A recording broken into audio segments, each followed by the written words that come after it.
Hi, intro. Today I'm going to show you how to make your template for your weaving assignment. So if you are in class, everyone in here should have a cereal box. So let's see here, I've got my Oreo O's. Should have a cereal box. You can see that I've just along the seam here, just kind of opened the box up so I have a big piece of chipboard. If you're home, you're going to do the exact same thing. If you're in class, we have these fancy little templates here that we've cut out. Thank you, Mr. Bruns. That's going to help us make the base as well as the warp, which is the vertical up and down component for our weaving. Now, if you're home, I'll show you how to do that as well. So if you're with us, you're going to line this up. I think it's best to kind of line it up so some of these are on a seam. And then you're simply going to start by tracing. Now, the template that we have here is really kind of a start. It's not really a finished product because this is only going to allow you to make a basket that's only 2 inches tall. We ideally want you to make them a little bit bigger. So I'll show you how we'll extend that out. So I'm going to go all the way around my stencil. What's important about this stencil is that it has an odd, it has an odd number of kind of spokes or warp areas. That's super important, especially with certain types of weaving. So you can see there, it looks like a little flower in the very middle of my page.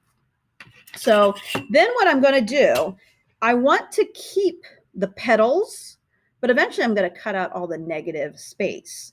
So if it helps you, maybe go in between all these and do like little X's, just so you remember that you will have to hold on to those, okay? Or remove that part, I should say. Then what you're going to do with a ruler is kind of drag these off the page. So you'll notice that they get bigger as they kind of radiate up from the center. That's okay. We can always trim them down. This is more for an open bowl, but I'd rather you start with kind of a wider kind of V like that. And then if we want to later, we can kind of shape as we kind of go all the way around. So that's if you're in class. We're going to do that. And then we will cut away all kind of this extra area so that we have cardboard. All right. But then we cut away that negative space. We've just talked about that with the landscape. We want to cut away our negative space. So we'll go all the way around. We'll make it as big as we can, kind of radiating out from the center. Then we will be folding this cardboard so that the brown is on the outside. And then this will be our base. So we don't want to see the color of the cardboard. But we'll fold it up, and I'll show you a trick with that as well. This is if you're in class. Now, if you are stuck at home, I am so sorry. However, you can still do this assignment. So for you, same premise, you're going to start with your open cereal box. And the first thing I would encourage you to do is find something that's round that we can trace to do our centerpiece. So you can see here, I've got like a little circle. So I have with me a yogurt cup. All right. What a perfect device. I can put that smack dab in the middle and I can trace it. A soup can, a pop can. I'm sure there is something round in your house. So you would put that in the center and trace around. Okay. And then you're probably like, oh, but then how do I get the fancy little spoke things? For that, this one here, this template has 15 spokes. So how do you divide that out? Well, if you want, you can just kind of go around the circle, all right, and try to count off, 15, all right, and then find any ruler, all right. If you don't have a ruler at home, it's a good thing to have on hand. If you don't have a ruler at home, maybe you have another cardboard box that you can use the edge of, okay, or the side of a folder. Okay. As for getting an equal 15 division, I mean, if you want to get really fancy, you can get a protractor out. But just try to be in the ballpark of 15 kind of notches. But then the trick is that you'll have to create a V off that notch. So kind of go around 15. If you can't figure out 15, you can try 13 or 17, but it does need to be an odd number. All right. So you go around here. If you can find the center point of your circle, or at least a really good estimate, that will help you kind of say, okay, I'm going to do a V and then another V. And I know I'm going to cut that out, but I'm going to keep this part. Okay, I'm sorry.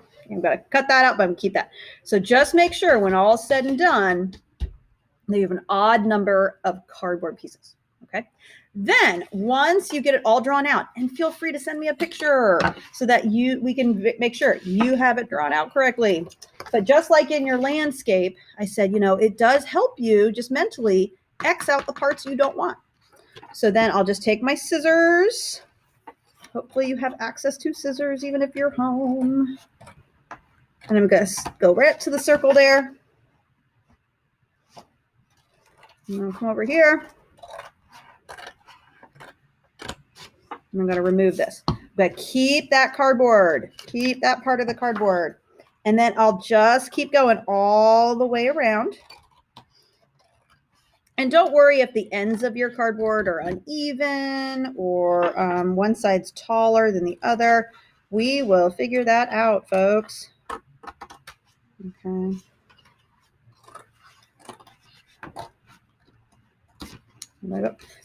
So hopefully you're starting to see what I'm trying to do. So I've got my base and I've got my little petals. All right, my little petals. Once you get it cut out all the way around, we'll actually flip it over. And then these will get bent up, and then we're going to weave in between them. Okay, so this is the first step, just making the template. So if you find that your box isn't big enough, you have a really small box, we can, if we have extra kind of cardboard at the end, if you have access to glue or tape, we can kind of add on extra strips as needed to kind of even the height out. But this is just to get you started, and then we can add on from there. So as always, if you have questions, feel free to email or text, and we'll try to help you guys out.